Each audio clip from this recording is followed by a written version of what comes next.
Voyez cela, je vois mon père. Voyez cela, je vois ma mère. Et mes sœurs. Et mes frères. Voyez cela, je vois tous mes ancêtres qui sont assis et me regardent. Et voilà qu'ils m'appellent et me demandent de prendre place à leur côté dans le palais de Valhalla, là où les braves vivent à jamais.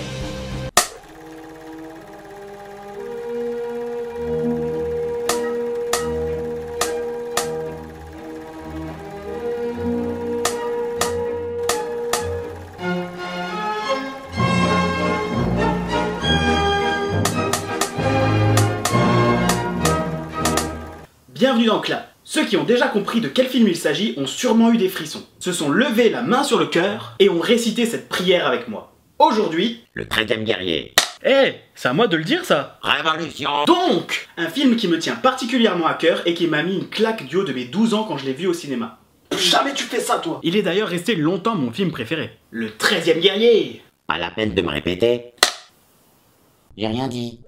Réalisé par John McTiernan, Predator, Last Action Hero, les Die Hard, avec Antonio Banderas, mais surtout Omar Sharif. Adapté du roman Eaters of the Dead, le film a été un gros échec commercial. Heureusement, bien que rejeté à peu près partout dans le monde, nous les Français avons eu la particularité de l'apprécier à sa juste valeur. Et merci bien, car c'est donc nous seuls qui avons le droit de bénéficier d'une édition Blu-ray de toute beauté.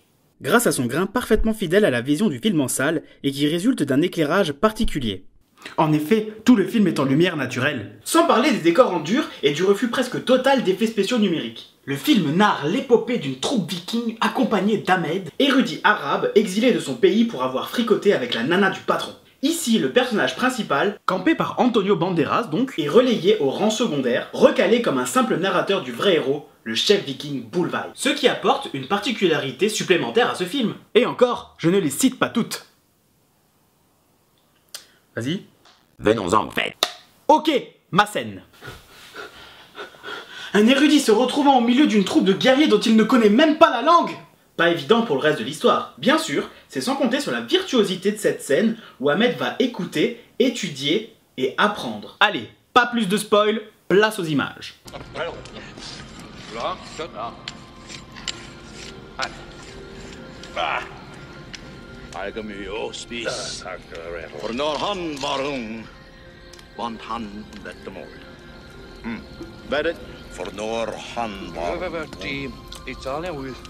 Nej, nicke där. Nej, nicke där. Selvfølgelig vant han. Ingen kunne tro at man kan gi så mye. Mina roodgats.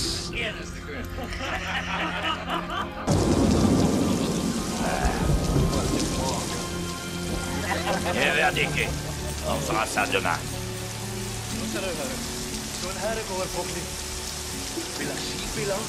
Cela pour voyager avec 12 chevaux. Så kommer det bästa. Så kommer det bästa. C'est à eux, c'est bien. Vous êtes aussi vantards l'un que l'autre. C'était probablement une fille à peau mat qui se donne à qui veut la prendre. Une qui doit ressembler à sa mère. Ma mère était une femme pure. Elle venait d'une famille noble. Et moi, au moins, je sais qui est mon père, alors que vous, non. Mangeur de truies et fils de putain.